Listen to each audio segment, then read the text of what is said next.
Hi,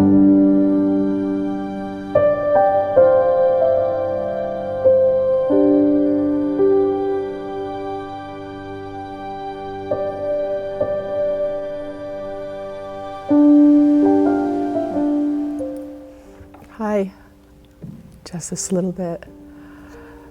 I still think of this as a new high school. I don't know, it's over 40 years old, but I went to the old high school. I went to the one that's now part of Stacy Middle School. So I still think of this as the new one. But it's really nice to be here. Thank you so much, Carolyn, for that really lovely introduction. And the classes today were amazing. They paid attention, they didn't fall asleep, they didn't talk among themselves, had some great questions about writing and very curious minds, and it was really great to talk to them. It's really fun to be here, after so many years, to reconnect with Milford in so many ways, and to find I had so many connections with Milford that I didn't know that I had. I grew up thinking that I wasn't like anybody else.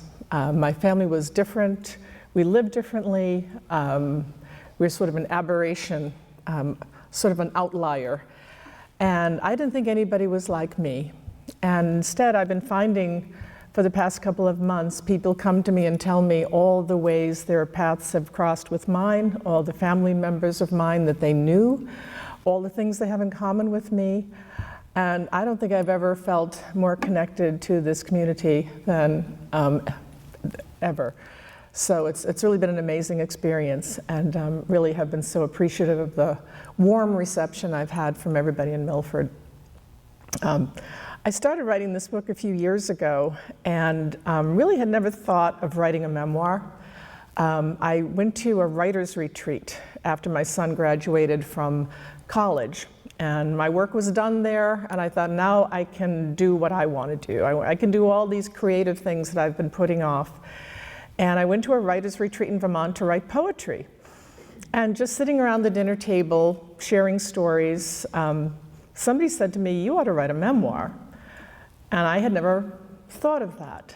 I was sharing stories with these total strangers that I had never told anybody. I had never told my husband, my son, my friends. The people closest to me had never heard anything about how I grew up. And I never shared that with anybody. And someone persuaded me that you've got a story there. So at the same time, I was helping my brother clear out the house for selling the family house, and I went through my mother's cedar chest and old records and papers, and I found all kinds of stories that I never knew about my own family. And I sort of cobbled that together and wrote a story. So I wrote this book called Glad Farm, which is based on the gladiolus farm that my parents started in the 1940s, something I never knew a thing about until just a few years ago. So there's a house now on 13 Prairie Street. This is not the house I grew up in.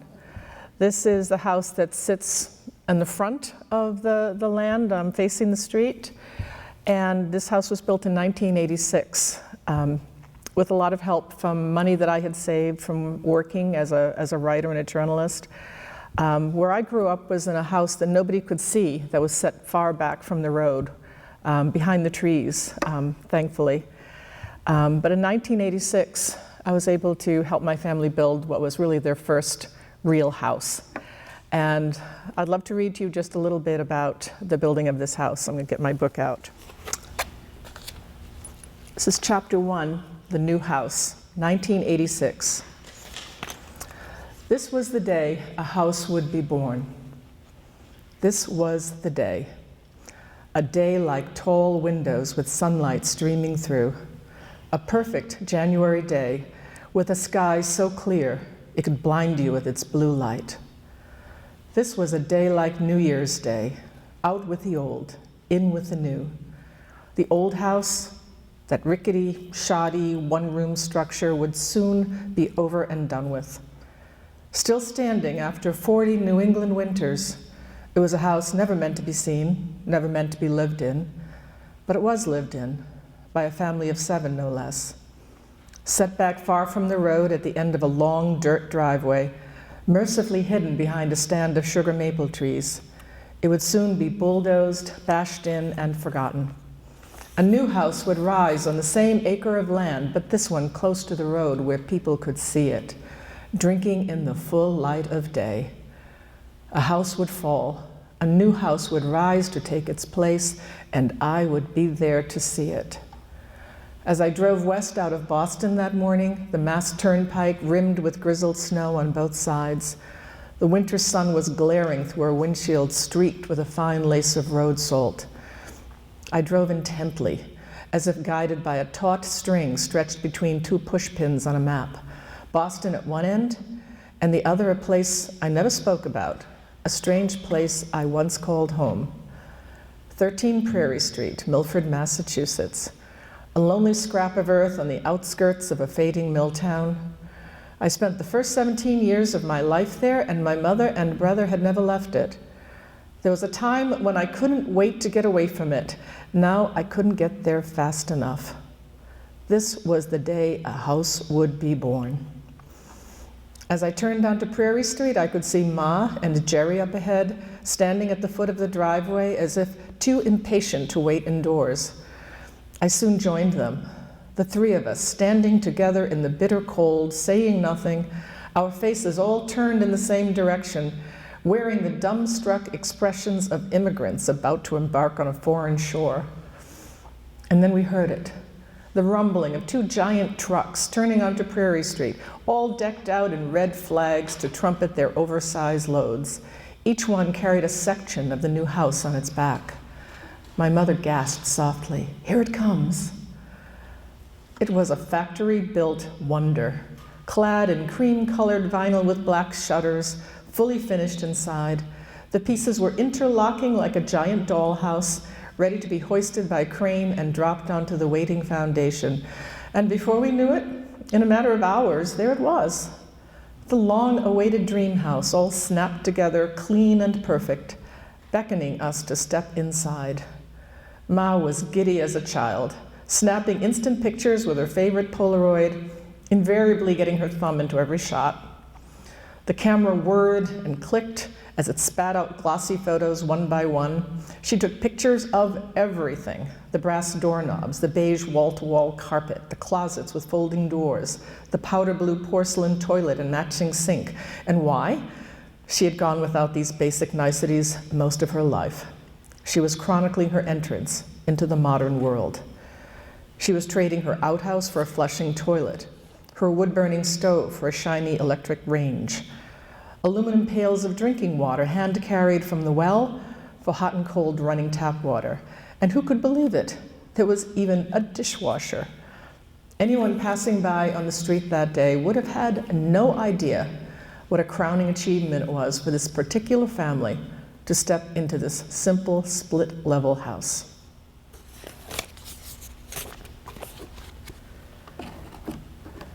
So this was the new house, and this was the old one. This was me, about 11 or so, with my little brother, giving him some noogies. The house had no paving around it. It was just dirt. And in the springtime, it would get very muddy, and my mother would lay down wooden planks so we wouldn't get our shoes dirty. A very tiny house. And I really didn't understand very much about why we lived that way. I was always a little bit confused, and as a teenager, a little bit angry at my parents. You know, why are we living like this? It doesn't make any sense to me. Here's a picture of what it looked like inside. That's my mother, very solid, sturdy as a rock woman by a wood-burning stove. You can see up in the corner there's a clothesline with clothes hanging over the stove to dry, and me looking not very thrilled about having my picture taken. Tiny little house. On the other side of the door was a sink with water that didn't really work. There was another corner for a bed and another corner for a little staircase that went up to a loft. This entire house is probably smaller than the bedroom in my current house. But, and we lived this way, very cluttered, very tiny little house. I didn't understand it at all, but my mother was constantly working, constantly on her feet, making sure we were all fed and taken care of. I'm going to read a little bit about the old house.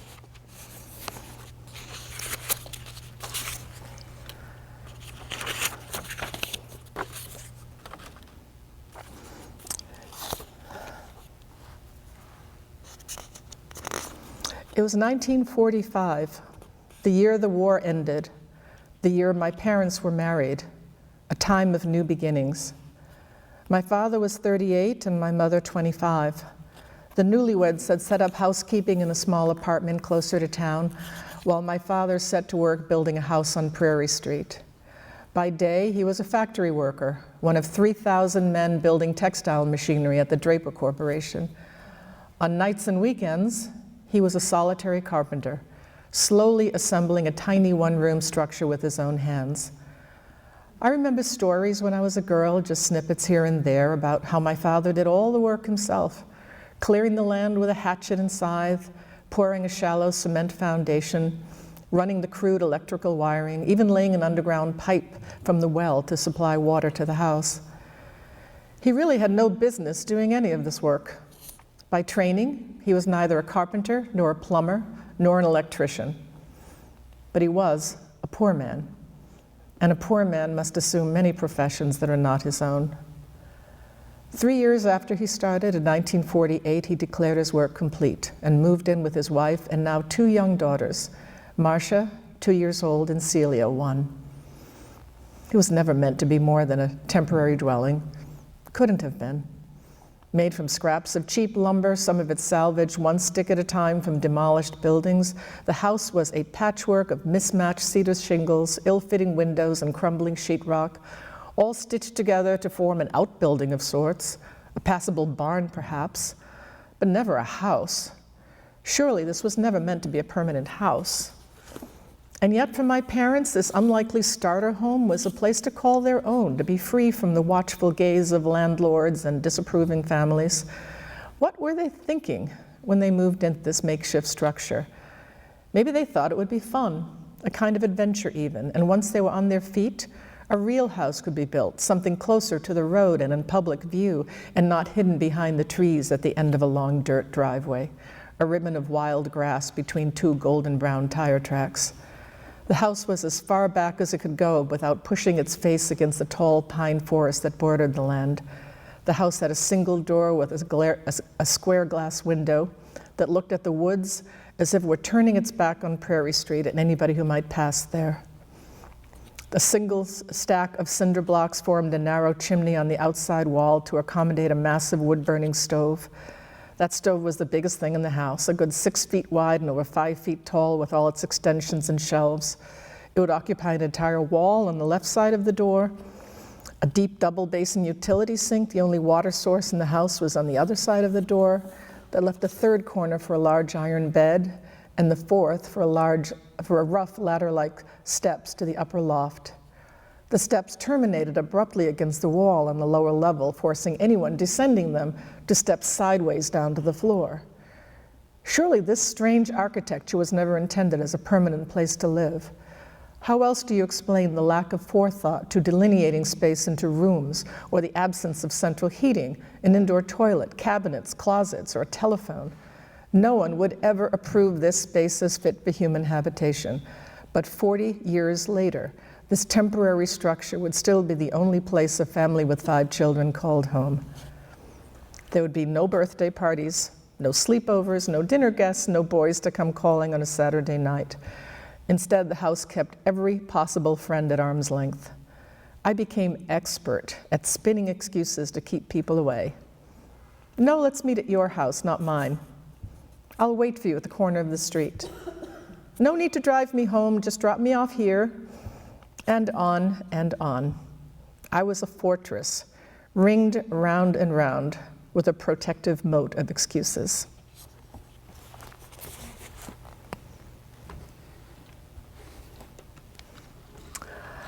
So how did I find out all this information about my family? My mother had a cedar chest, and a lot of people used to have cedar chests. Young women used to have cedar chests. They were hope chests. They were places where you put all the things that you'd want for your future marriage, your curtains and your dishes and your cutlery. My mother had one just like this in this old ad that I found. It's kind of a creepy ad as a man saying, "Darling, you'll be mine forever." But I think a lot of men coming home from the war were expecting their women friends to be waiting for them. And the tagline under the Lane Hope chest says, "The gift that starts the home." This was the center of a lot of people's houses. My mother had this shining piece of furniture that's so elegant amid all the other drab things that we had. And she put every important thing that she ever touched into this box. When it was my job to go through it and sort out what was in there, it was a little bit daunting. It was a little bit scary because it was just packed full of things. And going down through it, it was like going through geological strata. You know, the deeper I went, the farther back in time I went. But I found all kinds of things that I really had never known anything about before. One of them was this catalog. This is a catalog for gladiolus for a farm that still exists. Champlain View Garden still exists in Burlington. And this is an old catalog that has all kinds of gladiolus that you can order. And my mother had dozens and dozens of order forms that she had saved for what might have been thousands of gladiolus corms with incredible names. Mermaid, Candy Heart, Blessed Damozel, beautiful poetic names. And I had all the names of all these flowers she had bought. And I wondered, what on earth was she doing buying thousands of gladiolus bulbs, or corms as they're called? And I found invoices to the local florists. She billed the local florists for her crops. She sold them to florists. She managed her expenses. She tracked her inventory. And I looked at this and I said, my mother was an entrepreneur. My mother was a businesswoman. I always thought of her as a barefooted farmer, a ragged woman who never talked about herself at all.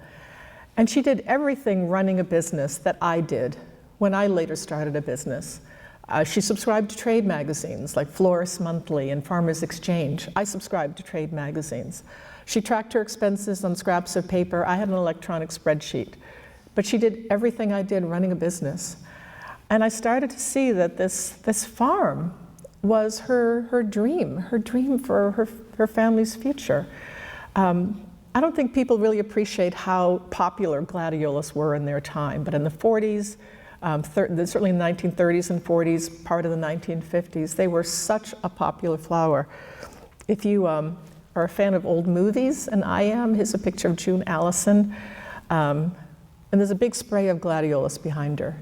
If you watch old movies, there's almost always a beautiful spray of gladiolus in the background. They were big, they were elegant, they were dramatic, they came in every single color. And people were crazy about gladiolus. If you were going to see your sweetheart on a Saturday night, you might bring a big red bouquet of gladiolus. Incredibly popular flower. Here's a picture I love of Joan Crawford in a gladiolus dress.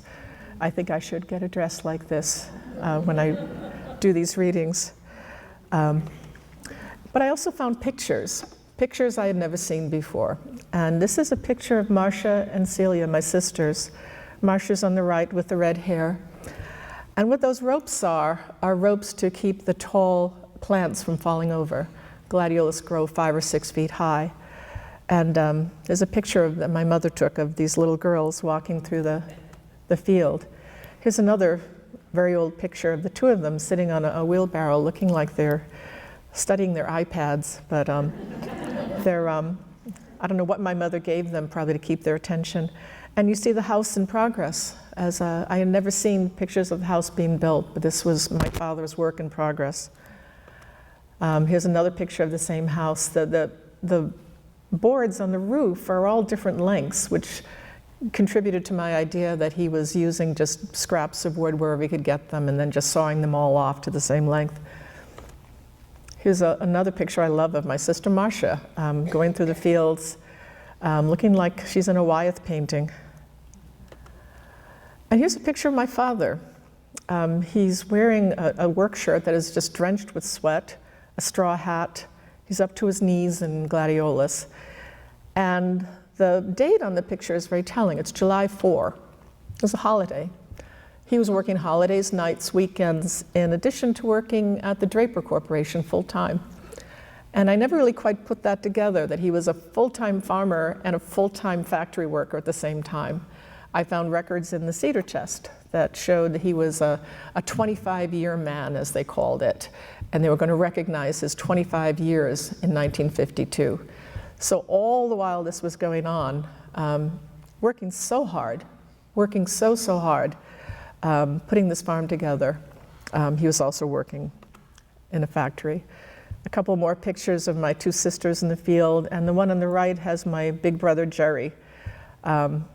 I don't think you've ever seen a happier family if you looked at these old pictures. I mean, they were just having a great time. My sister Celia is one in pants and cowboy boots, and she's got a holster for guns on the side, playing cowboys and Indians maybe.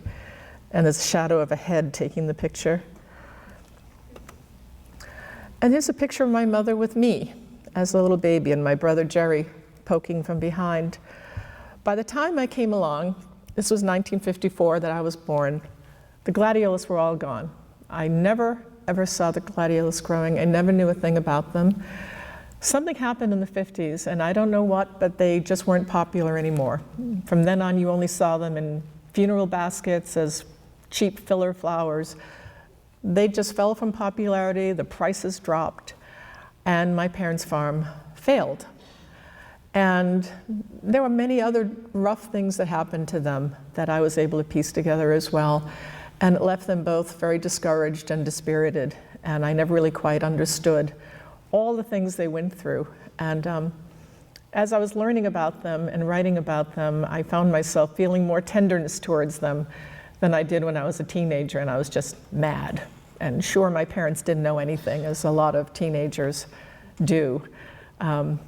They worked so hard, and they had so little to show for all their labors. I'm going to read a short bit about my mother.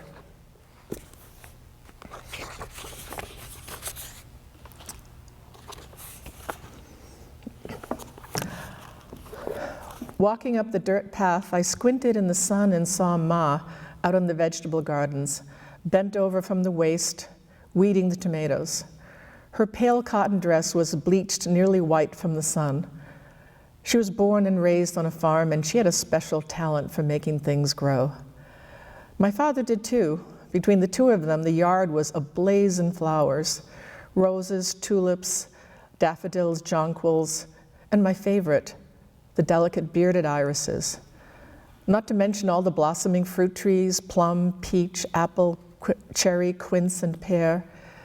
Even in the winter, our drafty windows bloomed with red geraniums, surrounded by shallow wooden boxes of tomato seedlings with their tiny yellow blossoms, ready to plant in the spring.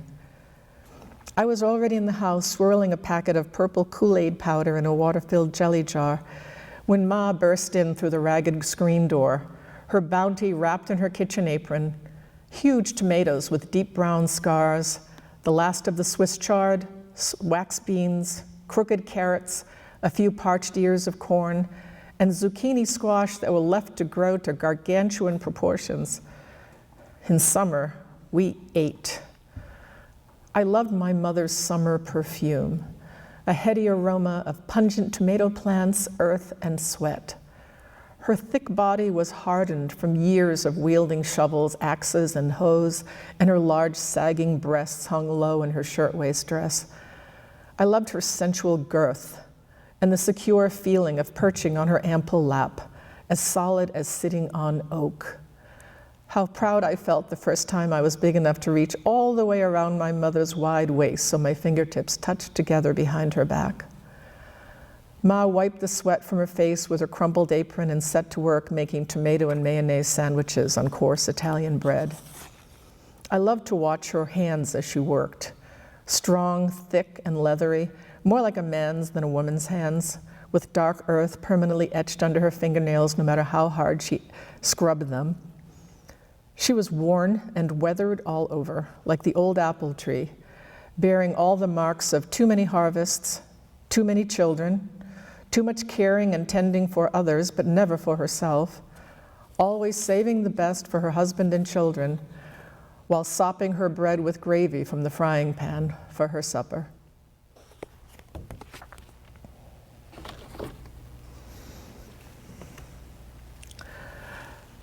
So here's a man named Jimmy Carter. When I was writing my book, I thought a lot about houses. I thought a lot about how important houses are in our lives. Houses are actually big characters in my story, both the house that I grew up in and another house in town that was my grandparents' and my father's house when he was growing up. And I thought a lot about how much our houses define us, how much they shape our destiny. They define our place in the world and how we relate to the world. And as I was thinking about houses, I thought about Jimmy Carter and all the work he had done with Habitat for Humanity to make it famous for all the houses he helped them build. And I wrote him a letter.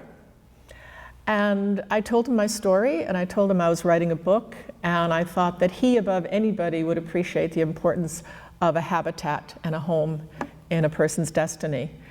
And I told him I wanted to give a big portion of the proceeds of my book to Habitat for Humanity. And I thought that would go into a file cabinet somewhere and I would never hear anything back. But to my amazement, he wrote back. He wrote me a letter. And I can't tell you how amazed I was to see this little Jimmy Carter up in the corner. If you're a president, apparently you don't need postage stamps. You just have your own little seal. And he wrote a handwritten note on my letter saying he would be happy to write a sentence for my book. He wrote a book blurb for me. Only upon seeing a draft, of course. He wasn't any dummy. I'd have to send him a draft first. But the PS amazed me. He said, I also grew up in a house without plumbing or electricity. So that was really special. I told my son I got a letter from Jimmy Carter, and he didn't believe me at all. That's why I took these pictures. I had to text them to him so he'd believe me. And I did, in fact, send him a copy of my book when it was done, and true to his word, he wrote a blurb that's on the back of my book cover right now. That's very special. So that's my story about my book. I've been amazed at all the people that I've heard from all over the country, it seems, who have reached out to me to tell me they've read it. I heard from a woman some of whose names you'll know, Carol Boccacino Kelly, wrote me an email just a couple weeks ago. And she and I were 1 and 2 in the class. We were always sort of neck and neck, competing for who was going to be valedictorian. And she wrote me a letter saying that she had read the book and she was kind of sorry that we were so competitive in high school because she found we had so many things in common. Her father worked at Draper. Her mother was Irish, and people disapproved of, in those days, Irish and Italian were like 2 different species. She suffered with, some mental illness in her family and hardships of all kinds. And she wanted to invite me to her house in New York to have brunch with her. I've had these kinds of stories have happened to me over again. Coworkers come into my office and sit down and say, Catherine, I have to tell you my life story because something you wrote made me think of this. I ran into somebody in Kendall Square. I was walking by a restaurant and I thought I recognized a man inside. And when I went in, it was a man named Lou Rizzoli, who's mentioned in my book as someone I had a relationship with at college. I had a date with him, just a friendly date. It wasn't anything terribly romantic. And I found out later he was a gay man. And I was a little worried when he recognized me, and I thought, I hope I handled that part of the story okay. And when he saw me, he said, Catherine, I've been thinking about you all day. I hadn't seen him in years. And I said, he had just read my book. He said his father worked at Draper Corporation. His mother worked at the Telecron clock factory in Ashland. He told me 20 things that he had in common with me that he never knew. And he said when he read the part about how I learned he was gay, he said he laughed so hard because he said apparently he was the last one to know that he was a gay man. So we had a great connection. We had brunch the next Sunday. I find myself just reconnecting with people all over, people in my class, people I don't even know, people I went to college with, telling me that they saw themselves in my book. Something I never would have expected, a story that I thought was unlike anybody else's. People are just seeing some mirror to themselves in a way that I didn't expect. So I hope this has an effect on a lot of people. I hope it makes people think about their own families, all the things that our parents might have gone through before us, all the things that shape our lives that we may have no idea about, the things that we don't know that probably more profoundly shape us than we can imagine. And I hope it stirs up your own family memories, and maybe others will write their own memoirs down after reading my book. So that's my story. It's been such a pleasure talking about it. Well, thank you again. I've really appreciated it.